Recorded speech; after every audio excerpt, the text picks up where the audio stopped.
So part 2, Dakota Rose, Elevated Kennels. Man, it's good to have you back on. What's new? Give us the update. Just hanging out, taking care of puppies. I was almost 24 the last time I done the other interview, and now I'm 26, and like the stuff that I've learned, the places I've been, the people I've met, it's insane. In just a little over 2 years, what's happened. The people I've met because of your interviews, the other interviews I've got because of your interviews, it's just pretty wild to see like how something like on the internet can spark it so much more than what it was. Absolutely. Like, I think I've been to 7 dog shows or 8 since the last interview. Nice, man. And happy to be of help. Well, I think we brought home like 15 first and second places. We won top producer at Tom Garner's at the pig picking, the 10th annual pig picking with Mason and his son Haywood. All kinds of stuff. I've been to Flea Boudreaux's yard and had a yard tour. I've been to Tom Garner's and had a yard tour. I met my best friend Daniel.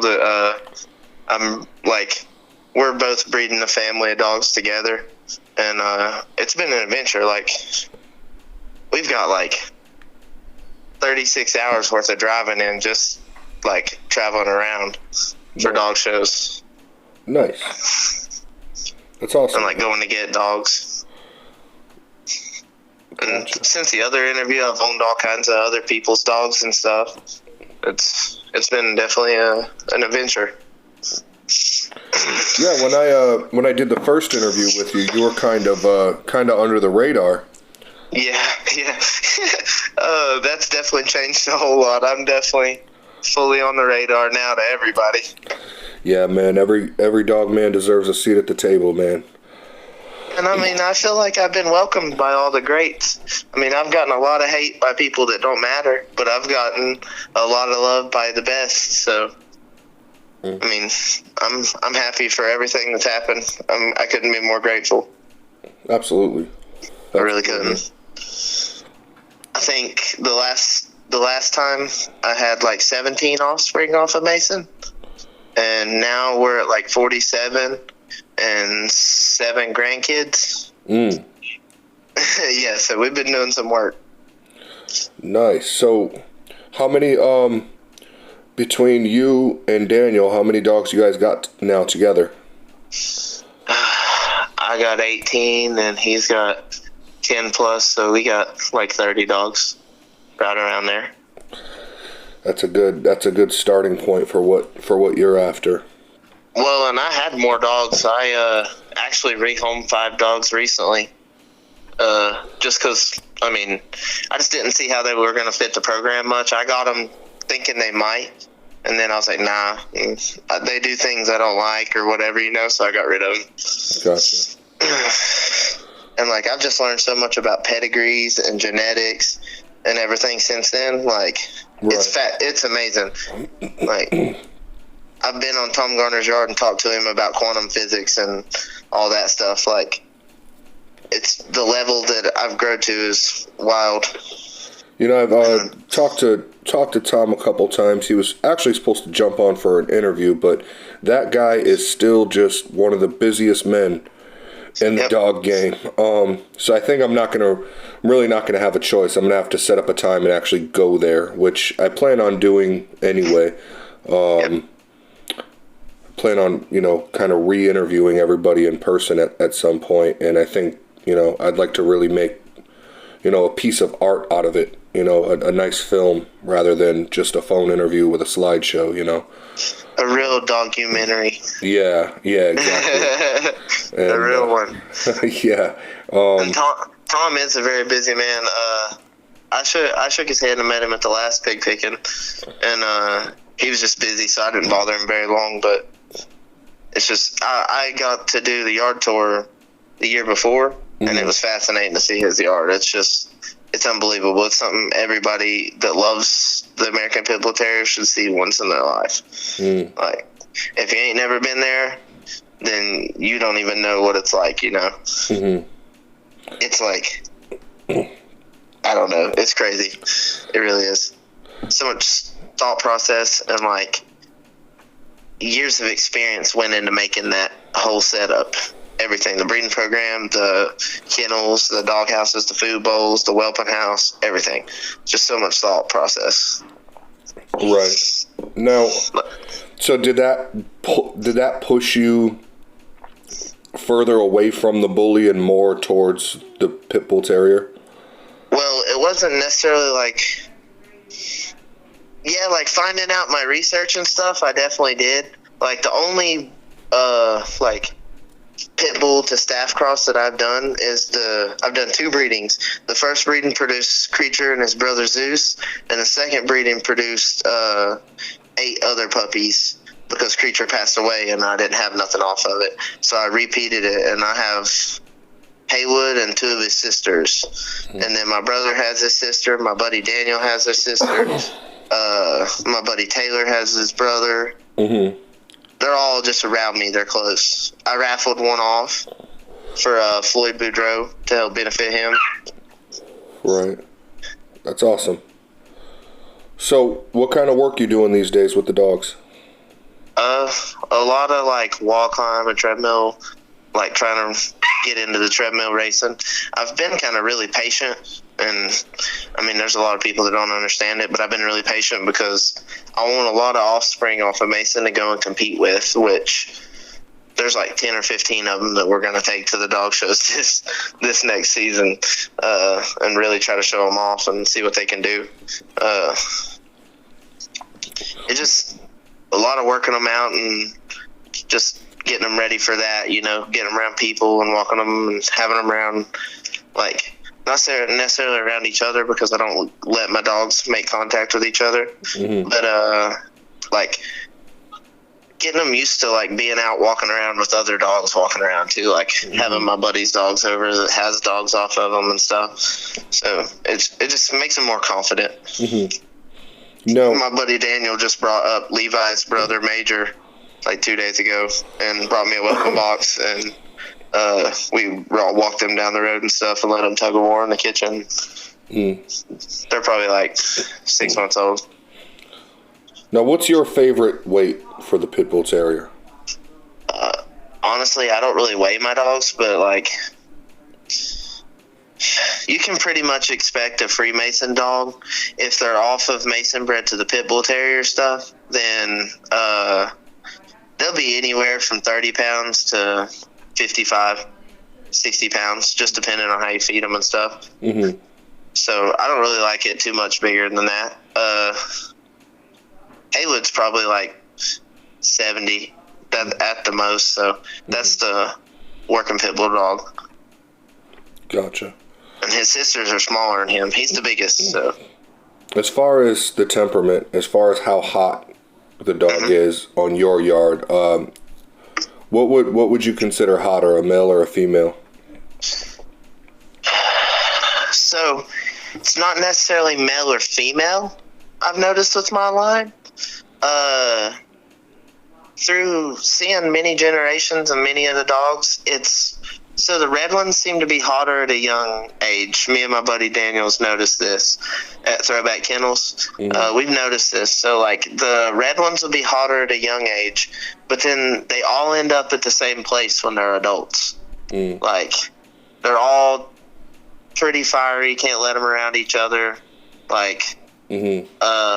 My buddy was at the dog show, and this other dude, and their dogs were barking at each other, and the judge, Vinny Romeo, jumped onto the other guy for his dog raising too much hell. And our dog was too. It was, I don't know, it was kind of a weird situation. But, yeah, I mean, they're pretty fiery dogs. They're food aggressive. They're territorial. Some of them end up being aggressive towards, like, strangers walking up and men, you know? Mm-hmm. They're not man biters, but they're definitely going to stand their ground. Mm-hmm. And like you asked me, like, so what got me away from the bully? Okay, so I had Colt, and he passed away I have no clue what was wrong with him. Uh-huh. Really. It was a holdback for like 4 months on the crematorium place that could, like, what do they call that? They was going to check his body over and see what killed him and stuff. Autopsy. That's the word. Yeah. They were going to do an autopsy on him, but it was like 4 months, and I just didn't have the spare money to pay to, like, keep him frozen till then. Mm-hmm. So I just buried him up there where all the other ones are buried from my childhood. And then his daddy had died before that. So, like, I only own a bully female. Mm-hmm. I don't own any other bullies. Then I own Nero, and everybody would call him a bully, but he's a UKC registered American Pitbull Terrier down from Wangati, top and bottom. Mm-hmm. He's 12 years old, so that's the only other, like, bully type dog I own. And then I own Haywood, Sissy, Fearless, and Ember, or Fearless and Duchess. And Ember would be in the category too. And then my buddy Daniel owns Mary Jane. That's the only ones that are bullies that we own. Daniel don't own no bullies besides the working pit bulldog. That's it. He owns all American Pit Bull Terriers. Like, gotcha. That's what we're breeding for. The working pit bulldog stuff, you probably can't get your hands on that. I won't sell that just to ordinary individuals because, like, they make animals that are not capable of being in just ordinary individuals' hands. Like Haywood, Ember, Fearless, Mary Jane, they're all dangerous animals. Not, like, uncontrollable, but if somebody didn't know what they were doing, they could make a very mean dog very easily. Because they're already possessive, and they're already territorial. So if you just didn't know what you were doing, that could be a bad mix in the wrong hands. That's why you keep suggesting them to me. Yeah, I promise. I'm telling you right now. I bet anybody that wants to take me up on the bet, I bet them $100 they can't come up here and pet Haywood without getting bit. You just won't do it. Make him sit still with $100 bill on his muzzle and say, if you can touch that, if you can get that $100 bill, you can have it.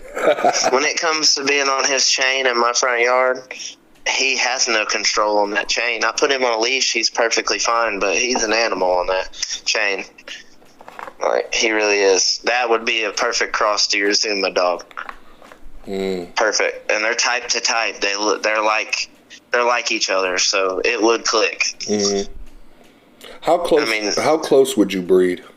So because of the way Mason's bred, he's a Bolio Jeep dog, and we have been line breeding and inbreeding on him specifically to select bitches.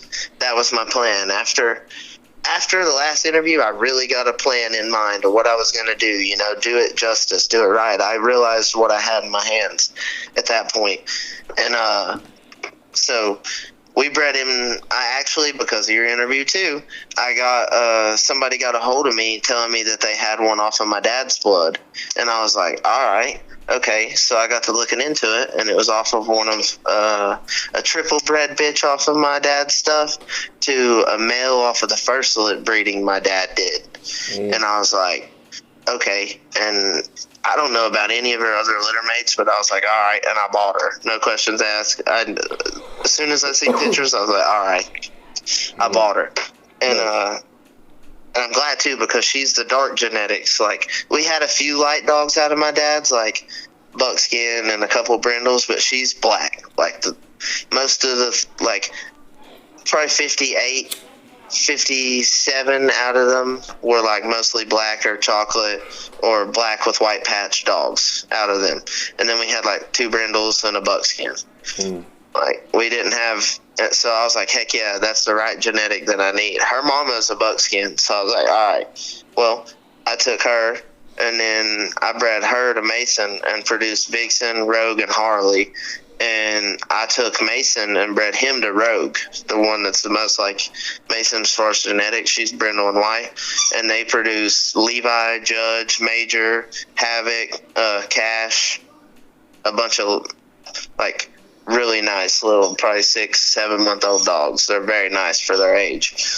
And then when that breeding worked, I was like, I told my buddy Daniel, I was like, go ahead and breed Kaiser to Harley. Kaiser is a little young, but like something people don't think about is Mason's 9 years old. So if one of these little females I have over here grows up to be old enough to breed to him, and I get to do that, that's like line breeding at its finest. So we took the risk of breeding a young dog on that one. Flip the coin. Oh, well. You know what I mean? Everybody hates it, but nobody even owns them. We didn't get rid of not one of them. I own 3 of them, and my buddy Daniel owns 4 of them. So we took the risk on it. Right. And I like them. They're awesome little dogs. Climb out of the whelping box. We had Major and Levi in here tug of war yesterday, and my girlfriend's male off the litter that we kept, his name's Ruger. He was over there in the cage barking, raising hell at the other dogs tug of war, and I was like, wow. So like, they're really spunky little dogs. They really are. Who ended up with the buckskin one off that litter? Daniel. He kept him. His name's Wrangler. He wasn't going anywhere. I'm a sucker for that color too. Yeah, that was a throwback to dogs on Mason's side. His great grandma Jazz was like buckskin like that. His great, so he's 2 times Mason. Mason's brother Hippie was buckskin like that. So like, it's a throwback. It's cool to see that. Mm-hmm. And like, we had their ears cut not long ago, so their heads just look twice as big. It's pretty wild. They're cool little dogs. I'm ready to show them too. So I really am. Basically, you're not trying to select just to keep one, sell the rest. You prefer to keep a bunch of them to see how they develop. So out of an inbreeding like I did, I could tell you which ones to keep, like, because it's better for my program. Because when I did that, I picked Levi based on his looks and genetics and his attitude. So like, it was a package that had to be accepted, because I needed a male to replace him. Like, when something happens to Mason, it'll be Levi, Major, Kaiser, Jarvis, all these little males that we've produced. It's going to replace him, line bred to all their half sisters and stuff. And we'll do a little bit of inbreeding, but not a whole lot. Like, I've bred Mason to so many females that I can line breed for a long time, longer than people thinks about. But when I picked the females that I used to breed him to, I picked them that have like factors to him. Yes, it's an outcross, but kind of, because I use similar blood. So like, similar type blood. See, Mason's a Bolio Jeep dog. So when I bred him to Medusa, that worked. They're termite midnight cowboy dogs, bully son.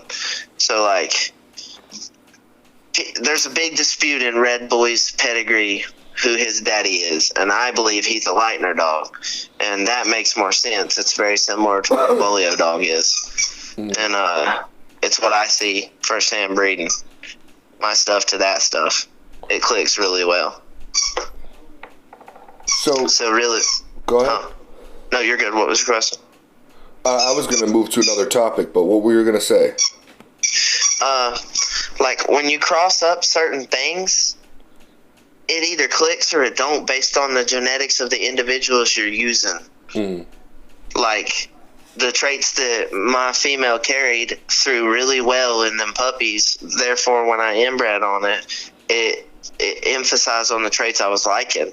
Like, I really like all these, and I'm not just saying they're because they're my dogs. I've owned other people's dogs. I really like these. There's other people's dogs that I still have, but I got rid of quite a few.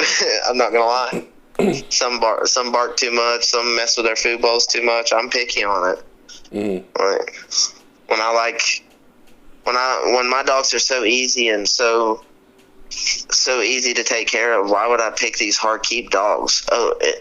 Intensity and all that stuff, people get to confused for like, crazy loud people don't scare me. It's the quiet one in the corner that scares me. So that's kind of how I think about it with the Bulldogs. Oh. You know what I mean? Like, I see what you mean. The crazy loud guy most of the time is a waste of time. He's just making a scene so nobody's, so people are scared and don't say nothing to him. You know, I noticed that, like, in dogs that are more pack-driven, the alpha will be a bit quieter. Yeah. Yeah, I mean... Just checking everybody all the time, you know, but, like, kind of in a... I noticed that the alpha in a lot of pack dogs doesn't really do a lot of the barking or the whining or any of that. Yeah. Yeah, when somebody slips up, he just corrects them. See, I've put, like, a lot of nature in thought, too. Like, why I like certain traits is because of nature. Well, like, that trait's not normal in nature. I'm not breeding a normal dog, is the best way to explain it. Like, when you breed the American Pitbull Terrier, you're breeding against nature. They're doing an unnatural thing. Like, in my opinion, there's only 3 game animals in the world. It's the American Pitbull Terrier, the game rooster, and the human being. And yeah, I definitely put us on that list. Most people don't, but I do. Some of us are sick enough to be labeled game. Yeah, well, it ain't necessarily sick. It's just the unwillingness to quit despite facing death or injury. That's the definition of gameness. An unwillingness to quit despite facing death or injury. And some of us have it and some of us don't. Yeah, but I think the ones of us that have it, you know, we're a little nuts. Yeah, it can definitely be perceived that way. A lot of people think that about dogs, too. A lot of people like some little nuts, crazy ones because of that. And sometimes that is true. Sometimes it's like, dude, you're going to die. It's like, yeah, I'm going to try it anyway. Heck yeah, I was like that when I was a kid. Right. So we was always on dirt bikes and 4-wheelers. Right. So what are the plans for the future? I have a couple more breedings I'm going to do for Mason, and then he's going to be retired until some of these males can take over. So there won't be some breedings after a while. But the next few breedings are to some really high caliber females, and they are going to be some available to the public. I don't necessarily love doing that, but anybody that's interested in, like, quality bred, like, show dogs, then I feel people out. Like, when I met my buddy Daniel, he come to buy a dog, and after meeting him and talking to him, we became really good friends. It's not like that with everybody, but so, like, there's gonna be probably 2-3 breedings that's gonna have some available to the public. Straight off of Mason to other females. And, like, there's a big question. What is the Freemason bloodline in I've heard people ask, like, it's Mason line bred and inbred. It's his blood bred to select females. Like, I started with one dog and used him as my constant, and then the females are the change variables. They're where I can get my little bit of different sides from. I needed things from each one to make a perfect dog for what we're doing with them. Treadmill races, wall climbs, you know. Right. If they did that hang time, I would love to do that. The lure race, I would love to do that. The lure course, that'd be really cool. I feel like my dogs would do great at that. Yeah, I think of every time I see like a real pit bull and they see a squirrel, it's just pew. Oh yeah, they love stuff like that. Very high prey driven animals, and I've noticed that out of Mason dogs. I got a lot of them, and they'll run trenches in their kennels out there. It don't matter how well you upkeep it all the time, they'll still run trenches out there. Some of them, they're wild. They do good on the treadmills. Some of them's just getting old enough to get on the treadmill. So, some people's got it coming for them when we come this season. What kind of treadmill are you using? A slat mill or? Slat mill. I got actually a really old slat mill that I got from an OG that I know. It's a Corvino style, so it's got like curved bars on the top, but it's old. I don't know exactly how old, but it's old. Gotcha. And it's got a heavy belt on it. So I run them on that because when they run on the race, the belt's lighter, and it's really more about the coaching. If you can teach them to pull through that, when you put them on that mill at the dog show, they should run easier, in my opinion. That would make sense. They should just get it. And eventually, me and my buddy Daniel's been talking. We're going to build us some carpet mills like Mad Dog builds. Mm-hmm. I really like them, and I can see how they're very effective. They're kind of a mix between the slat mill and the carpet mill. I really like the turntable. Yeah, that's cool too. That's neat. That was the first time I ever heard of that. Is when I was talking to Mad Dog, and then I seen video clips of it, and I was just like, wow, that's genius. That's more convenient than what do they call that thing? Where they a Jenny? Yeah. The Jenny, yeah. A cat mill? Yeah. Yeah, I like a cat mill, and I've never used one, but I bet they would be really effective because the radius they run, it's so big, it's not even like they're running in a circle almost. Mm-hmm. But like, where would you put one in today's time? Like, you know what I mean? Like everything that all these fur moms and stuff seems like you can't even work your dogs out anymore without like somebody asking questions or accusing you of something that isn't true. Yeah, especially with this breed. Other breeds don't deal with that. Yeah, well, you're not allowed to own a masculine dog in this society anymore, or half the time you're not even allowed to be masculine. Yeah, that is true. That is true. Or it's like saw as undesirable to be masculine. I don't know. And when that's what people used to want to be. Yeah. Young boys used to like look up to their dad because how masculine he was. Like that, I know I did. It's definitely a softer generation. But what are you gonna do? Yeah. I'm raising my daughter to be girly, but tougher than that. She went to the pig picking. She liked it. It was just too hot for her. Mm. She talked to Vinny Romeo. That was funny. He said, "Is that your dog?" She said, "It's my dad's." It was so funny. A little girl with a bulldog. Mm. You won't be. If you get one of my dogs, you won't be seen out in public and somebody say, "What kind of dog is that?" 100%. You will not. Nobody asks anybody, "What kind of dog is that?" I've never been asked that. They just know by looking at them. The Freemason bloodline, that's another thing. All their ears are cut. You don't get to choose. You want a pit bull to look like a pit bull.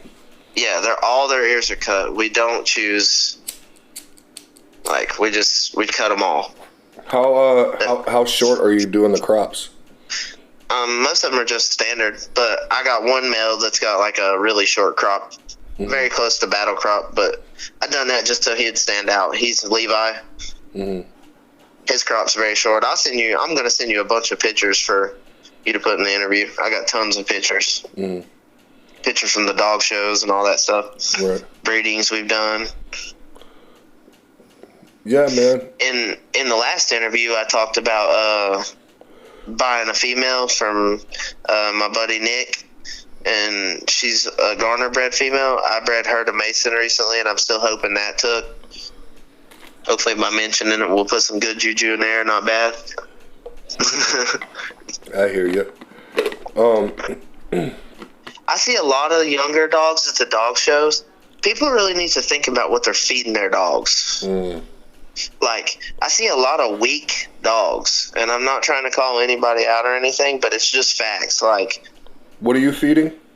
I still feed the Pride dog food, the same dog food I fed 2 years ago. I've not changed it. When I met my buddy Daniel, I tried the retriever dog food from Tractor Supply for a little bit, just as like a maintenance feed. But it was pretty good. It was very similar, but I like the Pride the best. I use the black Pride now for my whole yard. It's a 24-20. What does that usually run per bag? $32 a bag. Oh, that's not bad. No, I'm not paying more than $35 a bag. Not for it's not. Everybody thinks they can go buy Bully Max and feed their dog Bully Max, and it's going to make their dog so much better. No, it don't. Back in the day, they used to feed them cornbread and all kinds of stuff. I've read keeps that old dog men used to write to condition their dogs for dog shows and stuff. And they used to feed them cornbread and chicken and rice and, like, just all kinds of stuff that we'd eat. Like, everybody hates on corn-based dog food when, like, I've read a bunch of keeps, and the main ingredient is cornbread. So I don't see where people get that from. Right. I'm still going to stand on that. That was 2 years ago, and I've not seen any bad results out of my dogs. So right. Now let me ask you this: is the stool pretty solid? Yeah, solid and dark. It's not none of that light yellow colored stuff. I don't like to see dogs with light yellow poop. That means they're getting too much of protein, or the food color is like really light. Excuse me. The feed ain't very big. The pieces ain't very big. So, like, when you get like a 4 or 5 month old dog, you can switch it to that Pride, and you don't even see no difference. They'll just start eating it. Right. Like, Levi's been eating the Pride for a good while, and he's pretty muscular to be as young as he is. I don't like a muscular young dog, but I can't help it. He tug of wars and is very active. You know, another thing too is like sometimes I think about, like, you know, and I feed expensive food, but sometimes I think, like, well, what if I was to go for a cheap food but decent, you know? I think it ultimately sets the low bar higher. Yeah. You know, because you're seeing, okay, I don't got, you know, my dog on the most beefed up food with all these supplements, so I get to see what he looks like just feeding him as a pet. Yeah. And I think ultimately, if you're breeding that way, I think that could have an effect on raising that low bar. Like, this is what he looks like with nothing added. Now, if you put him on Bully Max and, you know, all kinds of supplements and everything and work him a certain way, you could certainly increase on it. But it would be cool to see, you know, this is what he looks like, you know, bare bones. This is what he is. And I believe, like, a lot of what they eat it does affect their DNA and stuff. Like, some of the foods they're feeding, like, I've heard of dogs where they don't come in heat regularly. Males won't produce and stuff, and in chickens, especially in chickens. I've heard, my stepdad works at a farm, and they were feeding their chickens all this certain kind of feed, and they didn't have no eggs for like a month, not one. And they switched the feed, like 3 days later or something, they had eggs. It was the feed stopping them from producing eggs. So, like, I'm really picky. Pride has not changed their ingredients. I don't think they've had a recall. They're made in Kentucky. It's got working dogs on the front of the pack. The dog it's a hound dog of some sort, and you can tell it's called Animals. 100%. And you know what, too, is like, it's funny.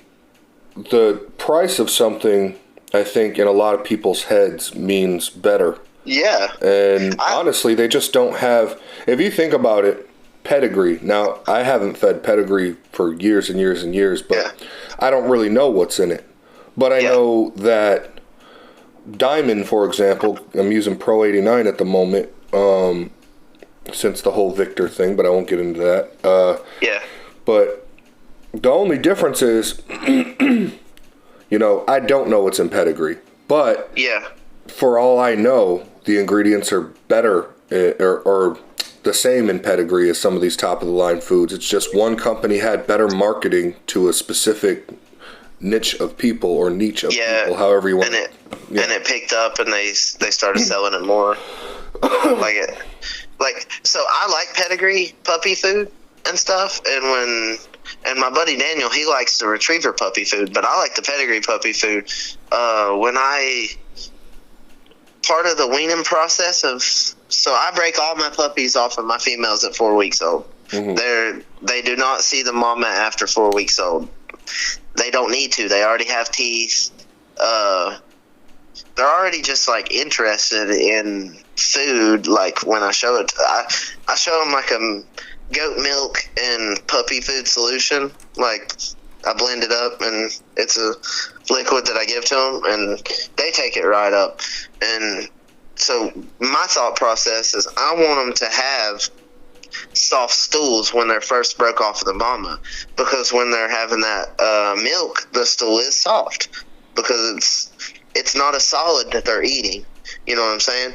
So like when you break them off by giving them something that's going to give them softer stool and it's not a solid either, I blend it up. It helps them, and it's better for their like whole digestive process, like the full process. And another thing that's weird I've talked about with other people, you'll go to the dog shows, and I pointed out to one of my buddies, I said, pay attention to all the other dogs' buttholes. I said, some of them will be like big and kind of poked out. I said, that's because they were constipated as a puppy. And I've seen it. And my dogs don't have that. They don't look weird like that, you know what I mean? They all look like normal. And I'm real picky about that. I like to wean them off at 4 weeks. All the Freemason dogs are ready by this. I'll say it. My buddy Daniel will say it. He just done it. Like, we had them weaned off by 4 weeks old and cut their ears at 7 weeks, and I have them, and he has his. So Nice. like, I like pedigree puppy food. I don't feed it to adults. And I'm going to find, so Mason is 9 years old. He just turned 9, actually December 18th. So I'm going to find him like an old man dog food to start feeding him, you know? Like older age dog food. So maybe it'll help his joints and all that stuff, you know? He don't really show much signs of being old, but like I want to help him beforehand. Right. Because, I mean, he's been great to me. He's given me stuff that money can't buy, so. Right. Are you thinking of maybe putting him on, like, some kind of hip and joint supplement in his old age? I'm not going to put him on, like, a supplement I buy. I'm going to come up with a vitamin and, you know, like, my own supplement program to give him. Not necessarily like, you know, like how you can buy it off the shelf. And I mean, all that stuff you can buy off the shelf, you can make it yourself. Like you can put it together yourself, and you know exactly each ratio of what's in what, you know what I mean? So I know how much vitamin D, how much vitamin C, how much, you know, omegas, how much all of it he'll get. I'm about to start doing that. I was talking about after his 9th birthday, I'm going to start doing that. So. Right. Nice. Try to get ahead of it, because that's about when Thor, see, my female, she's triple bred on Thor, so that's how Thor, his hips went out, and then he just got old, and he lived to be 17, so Right. I feel like if I could get one that step up on that, I might can have that. I might can be as lucky as my dad and get that long with him. I don't leave him out in the cold anymore. I do bring him in just because I would feel so bad if something happened to him. But all my dogs have shavings, and I've switched all to barrels. In the last interview, all my dog kennels and all my houses, I build them by hand with wood. And now I have barrels in every single one of them. And I have a whelping kennel with a expanded metal floor, very similar to Lee Robinson's. I've just stepped up my game a whole lot. Like, dealing with the dog pound and the police and everything, they've been great to me. Shout out Officer Steins at the Haywood County Dog Pound. He's great. And he loves me. And he's recommended my concrete food and water bowls to people to try that for their dogs, getting them spilt and stuff. I took car rims and filled them full of concrete, and that's what my water sets in. He loved those. So, like, I've just stepped up my game a whole lot. Nice. Trying to make it more presentable and better. And I'm about to start YouTube. I just wanted enough offspring off of Mason to where that can be the base of my YouTube and not be other people's dogs. There you go. You know what I mean? Like, I love other people's dogs. Like, I got one for my buddy Red that's a great dog. I got one from my buddy Tree of Liberty Kennels. He's an awesome guy. He goes to all the dog shows. I got a few dogs that I didn't produce myself, but I like them. And I got Rose and her sister, Billie Jean. I just prefer my dogs. I don't know. Right. That can be biased or whatever, but you like what you like. I'm not kennel blind because I obviously accepted other people's blood to take into what I'm doing. You know what I mean? I could have started with just my mom and dad stuff, but never had to go out to anything. But I'm open-minded. Yeah, man. I like traits. I like traits from certain other dogs, and like they have like factors to my dogs. All of them carry one thing in common, which is bolio blood. That's one thing they have in common, and I want them to have it in common. Right. That is the key source of intelligence in the American Pitbull Terrier. If you ask Tom Garner or any of the knowledgeable breeders that's been doing it for a long time, and if you don't have a smart dog, then what are you doing it for? Right. Yeah, there's nothing more annoying than just an overly stupid animal. Yeah, and me and my buddy Daniel was talking about that. Like, I don't like stupid animals, and I don't like goofy animals. Like, I don't love it when they're goofy. I really don't, because not for what I'm doing, because I want them to all be athletic. I want them to be able to like be strong enough on their all fours to run and jump up that wall, and like not hit it crooked and slide off the wall one way or none of that. Yeah. You want a dog that's about his business. Yeah, I like them sturdy. I like them on their ground, on fours. That's what I like. Very confident dogs. I don't let people carry my puppies around. Like these puppies I have, they don't get carried around. They walk everywhere they go. Like I just don't carry them around. I want them to, because they're going to be big dogs. So like, I don't want a big dog in my lap. I love them, but I want them to come up to me and climb up on me. But I don't want them sitting on my lap. They're heavy. They're very dense. Right. I mean, the bloodlines that they are short, stocky dogs. I even said that a long time ago, like before I even had a full understanding of what I had. They are stocky little dogs. Their bully son is a big factor in them, and if you look into him, like everybody's like, well, why would you pay so much homage to Floyd Boudreaux? Well, y'all don't realize how much bully son is in my dogs, so that's why I would give one of my puppies to be raffled, and when I have a breeding off a Rose, I'm going to do it again. Like, as long as he's still here, still scratching, I'm going to donate to him, because when I went to Louisiana, that family was so welcoming. Like, they really were. It's awesome. They told us to pull up a chair, and we sat there for probably 2 hours and talked to them. They sent us to their favorite Cajun restaurant. It was just a good time. That's awesome. It was a great time. Like I say, man, I can't thank you enough. I really can't, because you've opened up a lot of opportunities in my life that you don't even know. No, man, I'm just happy I could help, and I just hope you keep doing what you're doing. I'm not stopping. I have it tattooed across my chest, Freemason bloodline. Like, I will not quit. That's dope, man. I'm happy to hear it, and I'm definitely happy to hear that. Like you're taking advantage of everything. You're up and on your feet. Yeah. I almost got taken down not too long ago, like a year ago. Somebody made a false report against me, saying I was dogfighting, and that's just total bullshit. I'm sorry about my language, but like, no dogs bred or sold for illegal purposes. Like, we're trying to promote the breed in a positive way. Like, it's already had such a bad name. Like, I don't need to help it anymore. You know what I mean? I'm trying to help it have a good name. These are animals I grew up with like they were my family, And I've seen a lot of your dogs. You send me photos all the time. I've yet to see a scratch on one of your animals. Yep.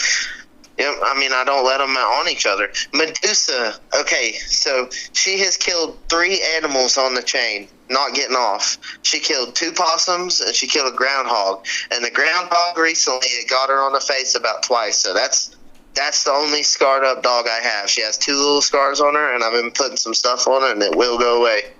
But that's from a groundhog. I have a picture of it where she killed it, I keep good record of everything because having such good record is what saved me. Like, they literally accused me of dogfighting.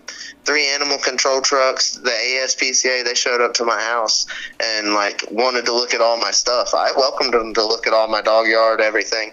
And they were like, wow, this is great, you know. The ASPCA guy told me I had one of the best yards he had ever seen. And I told him, thank you, sir. That means a whole lot coming from you, and shook his hand. Yeah. And he said, I mean, like, it was just some people hating. They got me to buy a dog from him, refused to give me her papers, and took my $500 because, I'm a nice guy and I put a little bit of trust into him. That won't happen again. You know what I mean? Like, but that's what happened. So, like, I'm just glad I got through it, you know, and, like, the Freemason bloodline's still strong, and I was so scared, man. I was scared. Like, I ain't done nothing illegal, and I've known they've took people's dogs that ain't done nothing, so I was scared, you know? Yeah. Overnight, I moved all 16 of them, moved every one of them out. I was like, nope. Oh, and, yeah, I remember you telling me about that. Yep. And they come back and was like, well, where's your dogs at? And I was like, and then 2 days later, they called me and told me where they were at, and I was like, yeah, and I moved them all back because I was getting more calls. I moved them out of city limits and stuff. It's the whole reason I did it. I had another place, and I moved them out of city limits. And but I was getting more calls there than I was in town, so I brought them back here. And he told me I was probably better off here, so I was like, all right. And I've been really cool with him ever since. He's a great guy. I'm telling you, I'll send him a Christmas present. Right. That's awesome, definitely. I have one neighbor lady that hasn't been rude the whole time I've been doing this. I've never even talked to her. And I'm going to put a Christmas card and some money in her mailbox this Christmas. Or give it to her. You can bet on it because she's never said a word to me. She's been the best neighbor I could ever ask for. Yeah, and I never thought it would get this big. You know what I mean? Like, what I'm doing, I never thought it would grow to this. So, like, yeah, I have a neighbor that's mad at me, but I can't help it. I didn't know. You know what I mean? Like, right. I was just doing something I loved, and it grew way bigger than I thought it would. People have liked it. I've had a big following on Facebook. We have a video of Tom Garner's. You can look up Elevated Kennels Media. That's one of my YouTube channels. All that editing and the computer stuff, it was done by my good friend Killian Kennedy. He's done all that. And then I have Elevated Kennels 828, I think, is my YouTube channel, and I ain't posted much on it. I'm about to start. Dude, you got to, man. YouTube is... I don't use Instagram anymore. For anybody that's tried to hit me up on Instagram, I'm sorry. Don't use Instagram anymore. Right, but YouTube is absolutely vital. Yeah, I feel like that's the truth, and I feel like I have enough stuff now that I need to start showing it off to people. Like, it would be... They would understand the goal more because, like say, I didn't understand what I had when we first done the interview. I felt so blessed to even get to do it. So, you know what I mean? Well, all I saw was a guy who had family history in the dogs, and, you know, you were super enthusiastic about your dogs, and, you know, that's enough for me to want to know who you are. And this isn't, and let me make this clear to people too. This isn't, this channel isn't based on, oh, are you big enough to be important for me to interview you? Because, again, going back to dog food, one dog food could be the same as the other. That one just has better marketing. Now, I see you today, and I'm like, this is a good dog breeder. That other guy just has better marketing. That's why I say every dog man deserves a seat at the table. You deserve to be able to put yourself out there for people to see, you know, even if people don't like it, or, you know, like you said, meeting Daniel and you guys taking it a step further. For me, that was enough for me to be like, all right, that interview did something good. But I mean, you got a list of shit that interview did, and that's awesome. That tells me that with that alone, my channel's successful. Yeah, I mean, I agree. Like, I have a list. I've been climbing mountains with this. It's been amazing. It's like it's not all about like who's the biggest and has the most marketing or any of this. It's about connecting one person to another.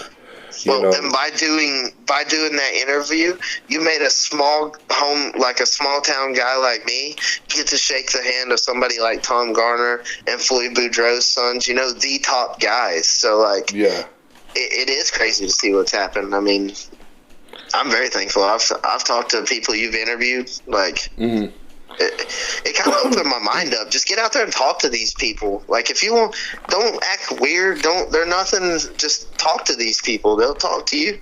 Right, absolutely. You know, if you show yourself presentable, they'll talk to you. Yeah, when I first started this channel, man, I was like, man, I'm going to reach out to this person, you know. Actually, it started with the Tilo interview. That was the first interview. When he commented on the Remy line video, and then I was like, well, let's try it out. Let's do an interview about it then, you know. And basically, then next thing you know, Fabian from Remy line, I'm thinking this is a guy who's had all kinds of attention. You know, I get a hold of him, and he's happy to jump right on. You know, I'm like, wow. Like, these people, in my eyes, these people are somebody because they've done something in the dogs, you know? Yeah. If they've showed up to a one dog show, they've put a lot of work in, because it's hard to even show up at one and do good and come home with a ribbon. I've never been to a dog show, ever. Oh, man. Well, okay, so this July, it's always the last Saturday in July. You got to go to the pig picking, and you're able to film it. You'll be able to show everything. Like, they're welcome. They welcome that. Nice. Like, nothing illegal. Nobody's doing nothing illegal. So we want good light on our dogs, doing wall climbs and treadmill races. Like, it's a fun time. It's all kinds of kids running around. It's great. You know, I might have to do that, man. And it's not a far drive. It's not that far. For the length of the drive, what you're going to see there is way worth it. Gotcha. That was the first ever dog show I went to, was the 9th annual pig picking, which was like, we showed up with 9 dogs or something, and we come home with a few ribbons. It was great. I mean, it got me into like what it's like to show multiple dogs, you know, versus just, I had never even shown one, but I showed like 5 there that day. And that just got me into it. Like, it is a rush. There is nothing more amazing than standing in that show ring with Mason between my legs.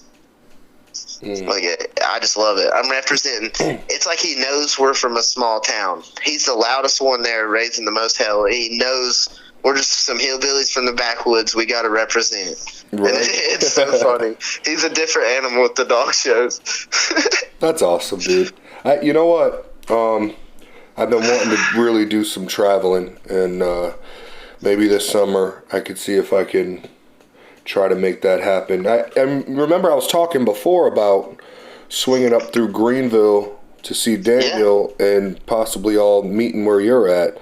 Yeah. And I still want to do that, so maybe I could kind of, you know, put that all into one trip. Oh, yeah, heck, yeah, you could, if you rode up to his and got a yard tour of his yard, and then rode up to mine and got a yard tour of my yard, and then we left out the next day and went to the pig picking, we could make that all happen in one weekend. That would be so easily. That'd be insane. I mean, imagine the videos. Well, plus you would see dogs in immaculate shape right before a dog show. You know, you'd have the whole process of going to the dog show, what it's like to firsthand to go with multiple dogs. And we show up 7, 8, 9 deep with all matching shirts, all with the same goal in mind. You know what I mean? Like, when we showed up, we come out of nowhere and showed up big. We did. People thought we'd been doing ADBA dog shows for years. I had never been to one, just for everybody to know. Right. I had never even been to one. But I knew how I wanted to show up and represent my dogs and who we were.